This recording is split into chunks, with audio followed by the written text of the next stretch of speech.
ethics and generative artificial intelligence. That's something I want to talk about today.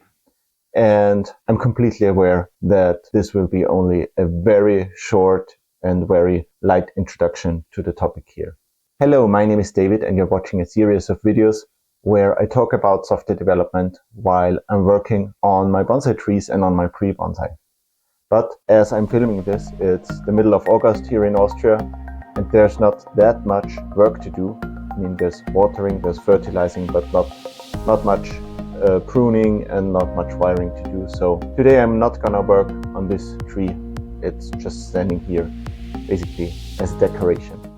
This is an aronia tree that I bought from a garden center, and in the pot in the garden center it already looked a little bit like a clump style bonsai, so I just potted it up into a bonsai pot and now I'm doing some fine tuning. But back to the topic, ethics and generative artificial intelligence in software development. There's basically three things I want to talk about today.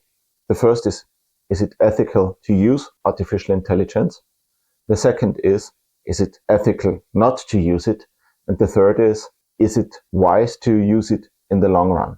And just to say that up front, I cannot generally answer those questions for everyone. I just want to talk about those questions and to give you something to think about. The first question is it ethical to use artificial intelligence?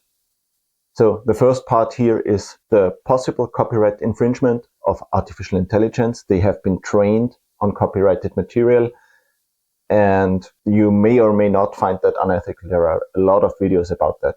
Also, generative artificial intelligence might generate source code into your project that might be covered by copyright or by patents. So this is a legal risk that you probably should talk to your lawyer about if you're developing software for a company.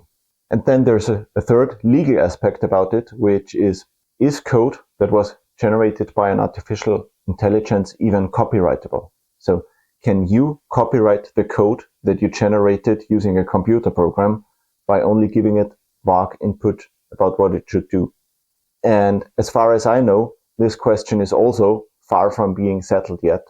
So one recommendation I read here is you should at least mark all the code that was generated by an artificial intelligence so that you can find it later and later decide which of the code belongs to you or your company and which code is not even copyrightable. But you should probably also talk to a lawyer about that. I'm also not an expert on that. But those are things we should and must think about as professional software developers, even if we are not experts ourselves. Also, reasons why it might be unethical to use it is because we're probably losing knowledge and losing junior developers in the younger generation. The more people rely on computer programs to do their job, the longer it will take them to gain the experience that other people in our industry have. This might not be a problem if generative AI ever becomes so good that we don't need junior developers anymore anyway, but I don't see that coming right now, not in the near future. And the most important point for me why it is probably or why it might be unethical to use generative AI is that using it gives a lot of power and money to people who already have a lot of power and money and who already have shown us that they cannot be trusted. So the second question is it unethical not to use generative AI? So can we even afford not to use it? And there's two parts to this question. The first one is about professionalism. We software developers are being paid to create working, reliable software that solves real users' problems. And if there are tools available that help us do that faster, cheaper, or more effectively, then we have a professional obligation to use them. So if LLMs clearly allowed us to do our job better, then we would have a professional obligation to use them. There are a lot of indications that they are not there yet. There are currently being scientific studies conducted that show that teams currently are not faster with LLMs than without, or even slower. But the data is sometimes still a little bit lacking. So right now it's unclear. But if LLMs should ever become so good that it is absolutely clear that we are producing better software faster and cheaper with them than without them, then we would have a professional obligation to use them towards our clients, towards the people who pay us to do our job. And the other part of this question, is it unethical not to use them, is a personal one.